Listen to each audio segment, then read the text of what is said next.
12월 12일 화요일 매일 성경 묵상을 시작합니다. 오늘 함께 나눌 말씀은 욥기 34장 1절로부터 30절의 말씀입니다. 욥기 34장 1절로부터 30절까지의 말씀을 제가 봉독합니다. 엘리후가 말하여 이르되 지혜 있는 자들아 내 말을 들으며 지식 있는 자들아 내게 귀를 기울이라. 입이 음식물의 맛을 분별함 같이 귀가 말을 분별하나니 우리가 정의를 가려내고 무엇이 선한가 우리끼리 알아보자.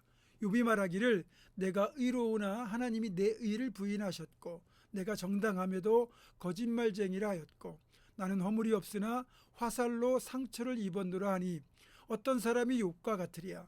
욥이 비방하기를 물 마시듯 하며 악한 일을 하는 자들과 한패가 되어 악인과 함께 다니면서 이르기를 사람이 하나님을 기뻐하나 무익하다 하는구나.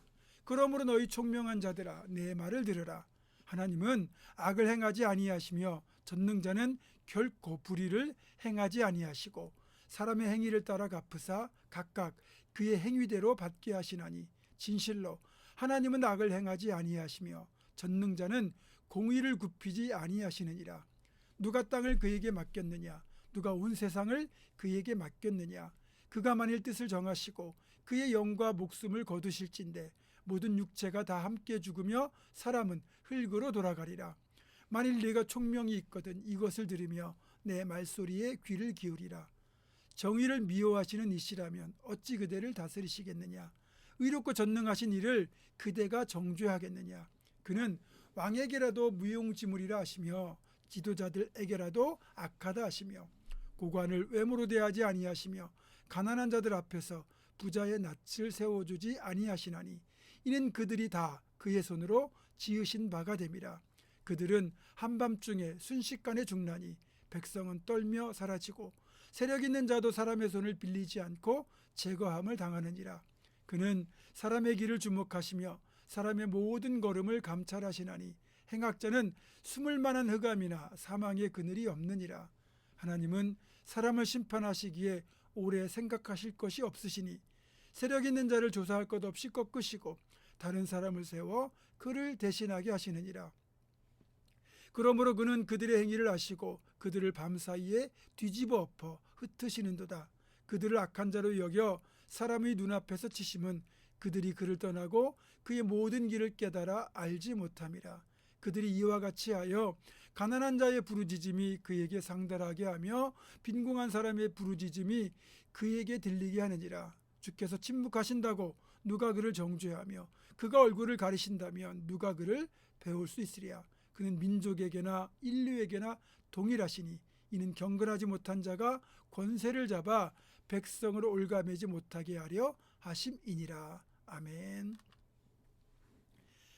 오늘 본문 34장에서 엘리후는 욥의 세 친구들이 자신들의 인과응보 논리로 욥을 벌을 받아 마땅한 죄인으로 몰고 간 것과 동일한 잘못을 범하는 걸 확인할 수 있습니다.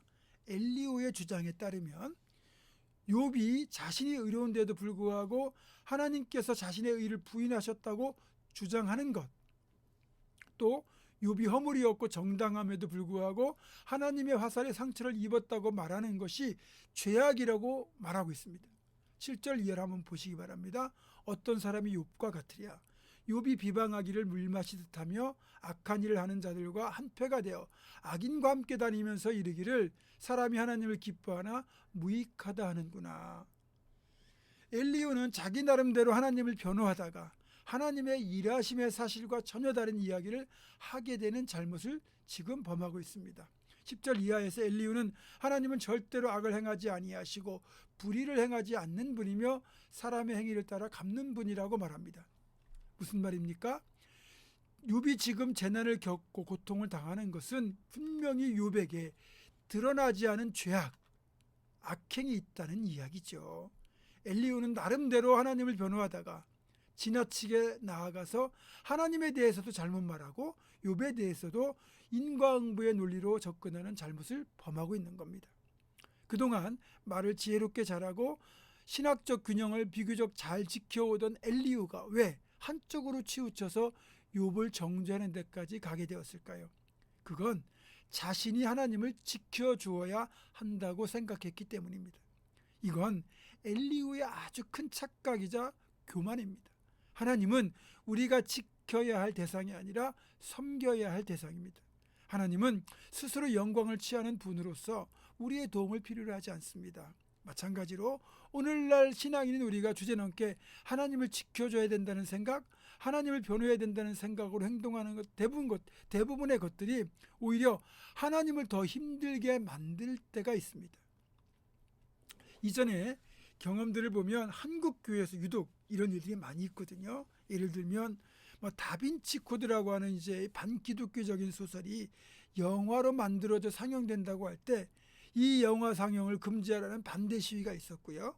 또 레이디 가가라고 하는 아주 독특한 스타일의 여자 가수가 있는데 이 가수가 내한 공연을 하려고 할 때도 일부 기독교인들이 반대 시위를 벌였습니다. 또 프란체스코 교황이 한국 방문에 맞추어 반대 집회가 일산과 청계광장에서 열렸거든요. 그리고 그 시점에 기독교 방송에서도 교황이 왜 잘못됐고 카톨릭에 어떤 문제가 있는지를 이 교황 방문 시점에 맞춰가지고 집중적으로 방송을 하고 있었습니다. 여러분, 신앙적으로 볼 때요, 문제가 있는 특정한 사안이 있을 때 이에 대한 판단에 도움을 주기 위해서 자료를 제공하고 정보를 제공해서 지혜롭게 분별할 수 있도록 돕는 건 좋은 일입니다. 그러나 우리가 단체로 모여가지고 기독교가 가진 힘을 보여줌으로써 우리의 목표를 관철하고자 하는 건 사탄의 방법이라는 거죠. 만약에 예수님이 힘과 권능으로 복음을 전할 수 있었다면 얼마든지 그런 방법으로 하셨을 겁니다. 그렇게 하지 않으셨거든요. 그런데 그렇게 하라고 누가 유혹했습니까? 광야에서 사탄이 힘으로 주님의 뜻을 이루라고 그렇게 예수님을 시험하고 유혹했던 겁니다. 여러분, 우리가 힘으로 뭔가를 이루려고 하는 게 그만큼 위험하다는 거예요. 사실 우리 교회와 성도들이 말씀대로 바로 서고 말씀대로 바로 살면 다 해결될 일이에요. 근데 삶으로 우리가 주님을 보여주지 못하는데 누가 우리의 말을 신뢰합니까? 여러분 같으면 안 그러겠습니까? 말만 없어고 행동은 따르지 않는 사람의 말을 믿겠습니까? 아니면 언행이 일치하는 사람의 말을 믿겠습니까? 정말로 우리가 하나님을 사랑하고 기독교가 진리라는 것을 알리고 싶다면 우리가 바르게 살면 됩니다. 진짜 양보하고 나누고 섬기고 사랑하는 모습을 보여주면 그걸 경험하고 목격한 사람들은 그때 우리를 통하여 하나님을 발견하고 기독교가 진리임을 믿게 되는 겁니다. 사랑하는 성도 여러분, 이제 여러분과 저만이라도 제대로 믿고 제대로 살아야 되겠습니다. 그래서 진정 우리의 삶을 통하여 하나님의 영광이 드러나고 하나님의 말씀이 진리라는 사실을 세상에 드러나도록 해야 할 것입니다. 바라기는 말씀대로 살고 말씀대로 행하는 저와 여러분 되기를 주님의 이름으로 축원합니다. 기도하겠습니다.